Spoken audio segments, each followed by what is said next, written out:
আমরা এই লেকচারে শুরু করব যে গত লাস্ট লেকচারে যে প্রবলেমটা আমরা ফেস করেছিলাম লগ ভেরিয়েবল দিয়ে, যেখানে কিনা দুটো কোডের মাঝখানে যদি প্রিন্ট হয়ে যায়, মানে ফার্স্ট দুটো ইনস্ট্রাকশনের মাঝখানে যদি এরকম পজিশনে কোনোভাবে প্রিন্ট হয়ে যায়, তাহলে কিন্তু কি আমাদের মিউচুয়াল এক্সক্লুশনটাকে আমাদের আটকে যাচ্ছিল, সেটা আমরা দেখেছিলাম।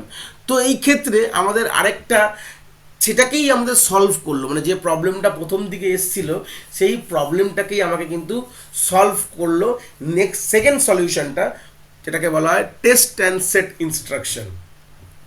এখানে কি করছে অ্যাকচুয়ালি বলে দিই, খুব সিম্পল আইডিয়া। এখানে কোনোভাবে যে সায়েন্টিস্টরা প্ল্যান করলো যে আমাদের প্রথম দুটো ইনস্ট্রাকশনের মধ্যে যদি প্রিন্ট হয় তাহলে আমার প্রবলেম হবে। তো বললো যে তা না করে আমরা যদি দুটো ইনস্ট্রাকশনটাকে মার্চ করে একটা ইনস্ট্রাকশনে করতে পারি, এই দুটো ইনস্ট্রাকশনটা মার্চ করে কোনোভাবে যদি একটা ইনস্ট্রাকশন করতে পারি, তাহলে কিন্তু এর কোনো প্রবলেমই নেই। ঠিক আছে, কি বললাম, দুটো ইনস্ট্রাকশনকে মার্চ করে একটা ইনস্ট্রাকশনের মধ্যে যদি আনতে পারি, তাহলে কিন্তু কোনো সমস্যা নেই এই ক্ষেত্রে। তাহলে কোনোভাবে যে আমাদের তো আগের প্রবলেমটা তো মিউচুয়াল এক্সক্লুশন দিচ্ছিল, কিন্তু একটা ক্ষেত্রে দিচ্ছে না, যেখানে কিনা যদি একটা প্রসেস তার ফার্স্ট ইনস্ট্রাকশন এক্সিকিউট করে প্রিন্ট হয়ে যায়, তাহলে এই প্রবলেম তুই প্রথম দুটো মানে লককে চেক করেই লককে সেট করে যদি বেরায়, ধরে নাও আমার লককে চেক করছে, মানে চেকিং লক, আমি একটা বেসিক একটা কনসেপ্ট বোঝাচ্ছি, চেকিং লক, আর তার সাথে সেই মোমেন্ট অফ টাইমে যদি লককে সেট করি, setting lock and checking lock and set lock যদি দুটোকে একসাথে করি, এই দুটো জিনিসকে যদি একসাথে করতে পারি তাহলে তো কোনো সমস্যাই নেই। এই মানে তার মানে যে কোনো প্রসেস তার একটা ইনস্ট্রাকশন তো ফুললি এক্সিকিউট করবে, এরকম তো হতে পারে না যে সিপিইউ একটা ইনস্ট্রাকশন এক্সিকিউট করতে করতে প্রিন্ট করে দিয়েছে, ইট নট পসিবল। সিপিইউ সবসময় তার কারেন্ট, যে কোনো আর্কিটেকচারে আমি একটা কথা বলি, কারেন্ট যে এক্সিকিউশনটা কমপ্লিট করেই সিপিইউ সব কাজ করে। সিপিইউকে কাজ করতে করতে কখনো তুমি সিপিইউকে বন্ধ করে দিতে পারে না। তার যে একটা ইনস্ট্রাকশন যদি এক্সিকিউট করে সেটা পুরো করবে, কারণ কি আমরা জানি ইনস্ট্রাকশন যখন এক্সিকিউট হয় তার কিছু ফেজেস আছে, আমরা ফেজেসগুলো দেখেছিলাম, যে ফেচ, তারপরে যে decode, operant fetch and execute, this are the 4 phases. এইভাবে কিন্তু এটাকে বলে ইনস্ট্রাকশন সাইকেল বলা, এইভাবেই ইনস্ট্রাকশন এক্সিকিউট হয় যে কোনো প্রসেসরের মধ্যে। তো আমরা যখন সিপিইউ এই যে ফেজটা এক্সিকিউট করে, তখন কিন্তু কোনোভাবে প্রিমিশন হওয়ার কোনো রকম কোনো চান্স নেই।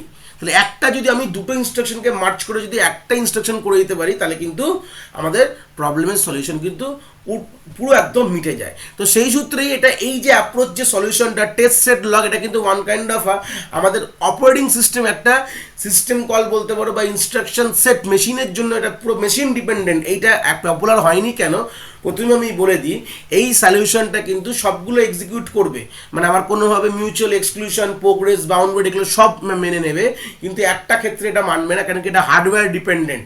কেন কি, ফার্স্টেই বলে দিচ্ছি, এই সলিউশনটা হার্ডওয়্যার মানে অপারেটিং সিস্টেম একটা স্পেশাল তার একটা ফাংশন দিয়েছে। এটা অপারেটিং সিস্টেম টু সিস্টেম কিন্তু এটা ভ্যারি করবে। টেস্ট অ্যান্ড সেট বলে একটা, বলে নাও এটা ওয়ান কাইন্ড অফ ফাংশন। এটা এক একটা বইতে এক এক রকমভাবে লেখা থাকে, আমি গ্যালভিন থেকে ডাইরেক্ট এটা আমি তুলেছি এই পোর্শনটা। তো গ্যালভিন এরকম বলা ছিল, এটা ফাংশন আর ওয়ান কাইন্ড অফ, এটা ডিপেন্ড অন দ্য হার্ডওয়্যার। এই সলিউশনটা ডিপেন্ড অন দ্য হার্ডওয়্যার, এটা কিছু হার্ডওয়্যারে ভালো চলবে আর কিছু হার্ডওয়্যারে ভালো চলবে না। প্রথমে সলিউশনটা দেখে নিই। তাহলে আমরা দুটো ইনস্ট্রাকশনটাকে দেখো মার্চ করে একটা ইনস্ট্রাকশনে চলে আসলো, টেস্ট অ্যান্ড সেট। এই যে বললাম টেস্ট করব, মানে কি আমি চেক করলাম লককে আর সেট করলাম লককে, এই যেটা বললাম চেকিং অ্যান্ড সেটিং লক, দুটোকে একটা ফাংশনে করে দিল। আর অ্যাম্পারসেন্ট লক বলে একটা ভ্যারিয়েবল, যেটা আমাদের সিম্পল কল বাই রেফারেন্স, আমরা অলরেডি জানি call by value, call by reference, সেরকম একটা বেসিক সি এর ফাংশন লিখেছি বোঝানোর জন্য। এই লক ভ্যারিয়েবলটাকে আমি এজ এ ফাংশনে পাঠিয়ে দিলাম। যদি এইটা আমার কি হয়, ফলস হয়, তাহলেই কিন্তু বেরাবে, না হলে ট্রু হলে কিন্তু এই ওয়াইলের মধ্যেই ঘুরতে থাকবে, মাথায় রাখবে। কন্ডিশন যদি ট্রু হয়, মানে এই যে টেস্ট সেট লক থেকে যদি আমার যে রিটার্ন যদি ট্রু করা হয়, ট্রু মানে হচ্ছে আমাদের আর এরকমভাবে ইকুয়াল টু ট্রু লিখতে হয় না। যদি এই ফাংশনের রেজাল্ট বুলিয়ান ফাংশন, এটা এখানে ভ্যালু যদি ট্রু হয়, তাহলে এই ওয়াইলটার মধ্যেই কিন্তু ঘুরতে থাকবে কন্টিনিউয়াসলি, বেরাবে না, কেন সেমিকোলন দেওয়া আছে। যদি ফলস হয় এই ওয়াইলের ভ্যালুটা, তাহলে এখান থেকে বেরিয়ে আমাদের যে ক্রিটিক্যাল সেকশনটাকে এক্সিকিউট করবে। করার পর যেটা আমাদের কি লেখা আছে এখানে, লুক না, এটা লক, LOCK, ভালো করে বুঝিয়ে দেখলাম। তারপর যখন হয়ে যাবে, তার এক্সিট সেকশনে কি লেখা আছে, this the exit section. Exit সেকশনে কি লকটাকে ফলস করে দেবে। ফলস মানে একই ব্যাপার, আমরা ওখানে লককে 0 1 করছিলাম, এখানে আমরা ট্রু ফলস করব, ট্রু মানে 1 ফলস মানে 0, সিম্পল একই কনসেপ্টে আছে। ঠিক আছে, ওটা আমরা সিম্পল 1 0 করছিলাম, এখানে ট্রু ফলস লিখেছি, কিন্তু গল্পটা একই। ঠিক আছে, যে আমরা সে ট্রু মানে হচ্ছে 1 আর ফলস মানে 0, এই হচ্ছে বেসিক কনসেপ্ট। তো আমরা টেস্ট অ্যান্ড সেট লকটা কিভাবে ডিজাইন করা আছে চলে আসি দেখে নিই। এটা কিন্তু একটা বুলিয়ান ফাংশন, ঠিক আছে।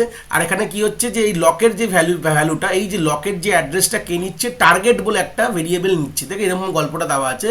মানে কি লকের এই যে লক বলে যে ভেরিয়েবলটার মধ্যে কি স্টোর হয়, আমি বলে দিই, লক বলে যে ভেরিয়েবলটা আছে এর মধ্যে দুটো জিনিস তুমি স্টোর করতে পারো, একটা হতে পারে ট্রু বা একটা হতে পারে ফলস। আমি কি বলেছিলাম, ইনিশিয়ালি বিগিনিং ফেজ যখন বাথরুম খালি থাকবে তখন লকের ভ্যালু 0, তাহলে 0 মানে কি এই কোডের হিসাবে ফলস থাকবে। দেখো ইনিশিয়ালি লকের মধ্যে ফলস আছে, আর লকটা মেমোরির কোন মেমোরিতে আছে, মানে র্যামের মধ্যে কোন জায়গায় লোকেশন পেয়েছে, সবই তো র্যামের মধ্যে থাকে, এটা 1000 মেমোরি লোকেশন, লকের সেই ভেরিয়েবলটার ভ্যালু হচ্ছে 1000, সিম্পল।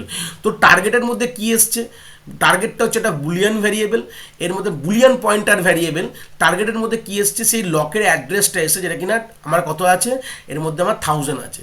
এবার চলে আসলাম সিম্পল, বুলিয়ান আর ইজ ইকুয়াল টু, এটা হচ্ছে স্টার অফ টার্গেট, মানে কি, মানে টার্গেট, স্টার অফ টার্গেট মানে ভ্যালুটা, মানে টার্গেট অ্যাড্রেসে যে ভ্যালুটা আছে সেটা কোথায় নিয়ে গেলাম, আমি আর নামক একটি বুলিয়ান ভেরিয়েবলের মধ্যে নিয়ে গেলাম। তাহলে এখন আর এর মধ্যে কত আছে, এখন তোকে নিয়েছিলি ফলস আছে, ভালো কথা। এবার টার্গেটের মধ্যে আমরা কি করব, ট্রু করে দেবো। টার্গেটের মধ্যে ট্রু, স্টার অফ টার্গেট কথাটার মানে কি, স্টার অফ টার্গেট মানে টার্গেটের মধ্যে যে অ্যাড্রেসে আছে সেই লোকেশনে গিয়ে আমি কি করব, ট্রু করে দেবো। আর ট্রু করে কি করে দেবো, রিটার্ন আর করে দেবো। আর মানে এখানে যে যেটা আমার থাকবে আর এর মধ্যে কি আছে, আর এর মধ্যে কি আছে, আমার ফলস আছে, তাহলে আমি কি করব, ফলসকে আমি এখানে রিটার্ন করে দেবো। এই হচ্ছে বেসিক সিনারিও কিন্তু, ঠিক আছে। চলে আসি আমরা এইবার একটা বুঝবো, একটা প্রোগ্রাম দিয়ে বুঝবো, মানে আমাদের একটা ক্রিটিক্যাল সেকশনের প্রবলেম দিয়ে বুঝলে তাহলে কিন্তু জিনিসটা ক্লিয়ার হয়ে যাবে। আশা করি এই পুরো কোডটা বোঝাতে পেরেছি। এবার ধরে নাও আমাদের ক্রিটিক্যাল সেকশনে, এটা হচ্ছে আমাদের ক্রিটিক্যাল সেকশন, আমাদের P1 চাইছে এক্সিকিউট, P1 তার ক্রিটিক্যাল সেকশন এক্সিকিউট করতে চাইছে, সে এসছে, তাই আসলে কি তার এন্ট্রি সেকশনের কোডকে এক্সিকিউট করবে। এন্ট্রি সেকশনে এই পোর্শনটা এন্ট্রি সেকশনে কোডটায় কি লেখা আছে, একটা ওয়াইল লুপের মধ্যে এই ফাংশনটা লেখা আছে test and set lock, initially লকের ভ্যালু কি আছে, ফলস। তো এখানে কি হয়, যেই ফাংশনটা কল করবে কি কি হবে ভালো করে দেখো, যেটা এক্ষুনি বললাম আমি, আমাদের কি হচ্ছে, লকের অ্যাড্রেসটা চলে যাবে টার্গেটে, লকের অ্যাড্রেস কত আছে 1000, টার্গেটে চলে গেল, ভালো কথা। এবার ঢুকে কি করলো, লকের এই বুলিয়ান আর, এই বুলিয়ান আর এর মধ্যে কি গেল, টার্গেটের ভ্যালুটা গেল, মানে টার্গেট যে অ্যাড্রেসে আছে তার ভ্যালুটা আর এর মধ্যে গেল। আর এর মধ্যে কি আছে, টার্গেটের ভ্যালু কি ছিল, টার্গেটের যে অ্যাড্রেসের ভ্যালুটা ফলস ছিল, তো আর এর মধ্যে আমার ফলস চলে গেছে, ভালো কথা। আর কি করেছে, এখানে টার্গেটটাকে ট্রু করে দিয়েছে, টার্গেটের ভ্যালুটাকে ট্রু করে, টার্গেট মানে 1000 ধরে আছে লককে, তাহলে এটাকে ট্রু করে দিয়েছে, সিম্পল, ভালো কথা। করে রিটার্ন কি করেছে, ফলস রিটার্ন করেছে, মানে আর এর মধ্যে কি আছে, ফলস ছিল, তো ফলস, তো ফলস যদি রিটার্ন করে তার মানে কি হবে, এই পোর্শন থেকে বেরিয়ে যাবে, ট্রু হলে ঘুরতো, আর ট্রু না যেহেতু ফলস রিটার্ন করেছে এখান থেকে বেরিয়ে যাবে, বেরিয়ে গিয়ে P1 ক্রিটিক্যাল সেকশনের মধ্যে চলে গেল তার এক্সিকিউশন করতে। এইবার ধরে নাও, এখন আমি তো এরকম সিনারিও আমাকে আনতে হবে যে P2ও এসছে এই সময় ক্রিটিক্যাল সেকশন এক্সিকিউট করতে, কোনোভাবে চলে আসি, দেখো P2ও সেম, এবার আবার টেস্ট সেট লককে কল করেছে, ভালো কথা। লকের মধ্যে কি আছে, লকের মধ্যে প্রিভিয়াসলি ট্রু আছে, ভালো কথা। তো অ্যাকচুয়ালি টার্গেটের লকের অ্যাড্রেসটা কোথায় গেল, টার্গেটের ভেরিয়েবলের মধ্যে সেম গেল 1000। এবার আর এর মধ্যে কি আসবে, টার্গেটের ভ্যালু, লকের মধ্যে কি আছে, প্রিভিয়াসলি এটা P1 ট্রু করে দিয়েছিল, তো এখানে ট্রু যাবে, তাহলে আর এর মধ্যে কি যাবে, ফলস না ট্রু যাবে, ভালো কথা। এবার কি করলো, ও টার্গেটটাকে ট্রু করলো, মানে দেখো অলরেডি তো ট্রু রয়েছেই, ট্রুকে আর কি ট্রু করবে, মানে ফের আপডেট করে ফের ট্রু করলো, মানে এখন P2ও ট্রু করলো, মানে P2 যখন কল করেছিল এটাও ট্রু হলো।